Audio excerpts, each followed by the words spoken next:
Hi guys! So look, I'm actually bringing you another video following the other one.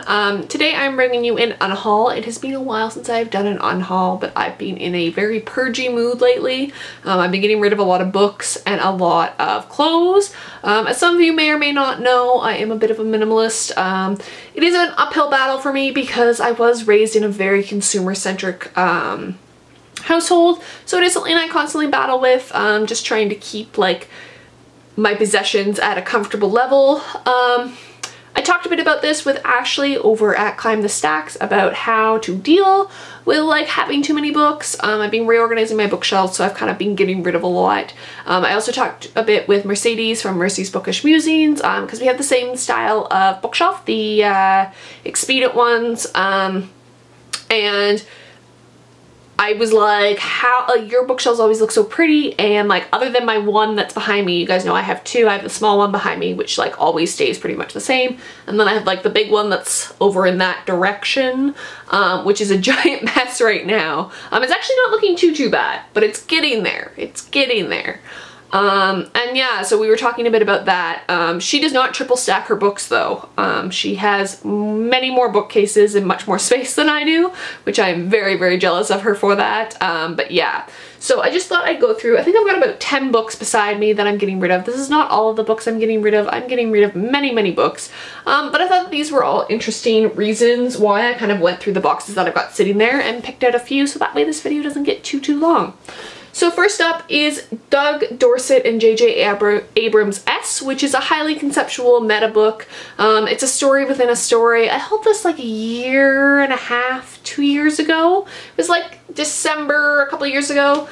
This book is beautiful, and I'm kind of sad to see it go, but also it's been sitting on my shelf for forever, and I've tried to read this about 3 times, and it's just not for me. I have trouble following multiple narrative lines within this book, and I just don't think it's super well written. Like, I think it's a really cool concept, but I think it could have been done better. So I'm giving up on this book. It is taking up like tons of shelf space. This is a really tall book, so it does take up a ton of space on my shelf, and I just don't want it. And like, worst case scenario, if I ever get the really big urge to read this again, I can always purchase this again.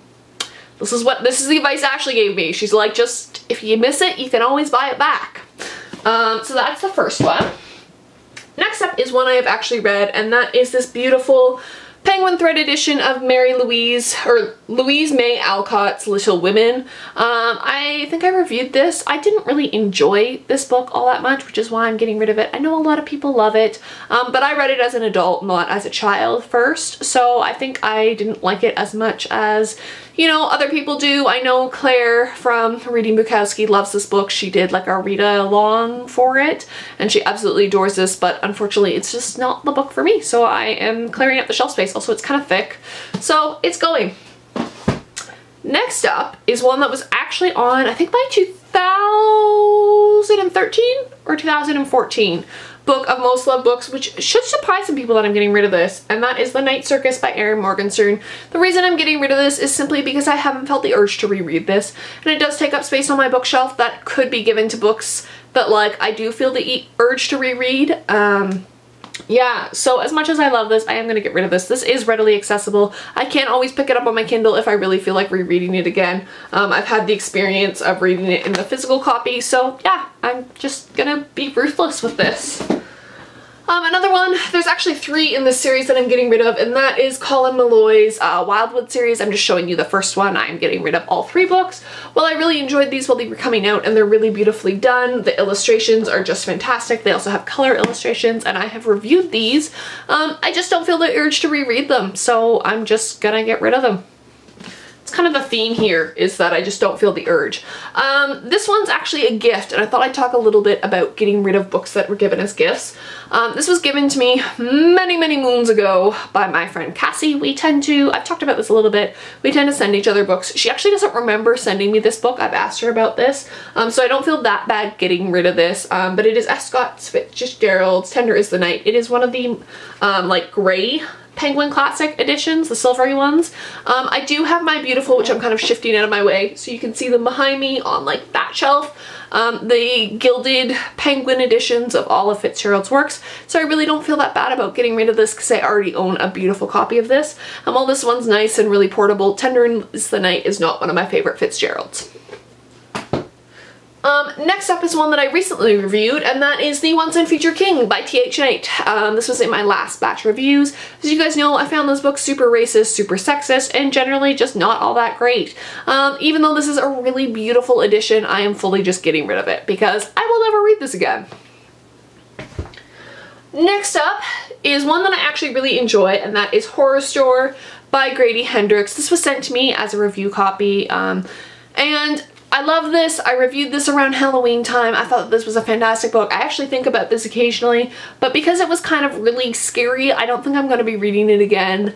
It is fantastic. I would highly recommend this if you like horror books. It's got illustrations. It's based basically in a kind of like IKEA type setting, so definitely would recommend this, but I just don't need it on my bookshelf anymore.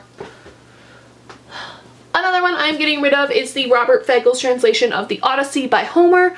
As some of you know, I listened to this last summer as an audiobook as narrated by Ian McKellen, and it was this translation.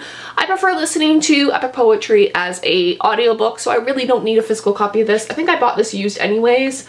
And yeah, I don't need it on my shelf. A couple of YA books that I'm getting rid of. Stephen Chbosky's The Perks of Being a Wallflower. I've read this a few times, but I actually have this on my Kindle, so I don't feel too bad about getting rid of the physical copy. I do enjoy this book. I think it is entertaining and engaging, but it's just not something that I turn to a lot, and I don't really feel the need to have a physical copy anymore. We're down to the last two. I am getting rid of Michael Scott's The Alchemist. This is part of the Secrets of the Immortal Nicholas Flamel series. I think that's what the series is called. This is the first book in the series. I kind of randomly had this. I've read all the books in the series. I do really enjoy it. I like the way that Michael Scott intersects history and different historical periods. I think this is a really great young adult series that doesn't focus on a romance, so highly recommend this. But once again, I have these all on my Kindle and I don't feel the need to have a physical copy. I think somebody gave this to me as a gift as well, so I'm just purging it. And the last one is Edith Hamilton's Mythology.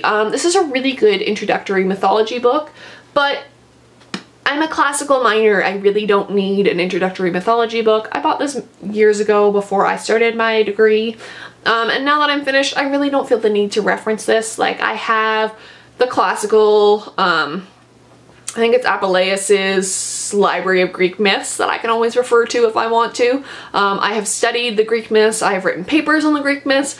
Really don't need a basic copy of that, though I would recommend it as a good introductory spot to getting into Greek mythology. So that is my unhaul.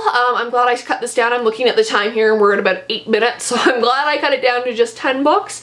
And I will see you guys next week with what books I am taking with me to Toronto. After that, there will be a gap probably of 2 weeks in which I will not be posting any videos simply because I don't know what my Wi-Fi situation is going to be like in Toronto. I may try and schedule one. I've never actually done that before, but we will see how that goes. And I will see you guys later. Bye.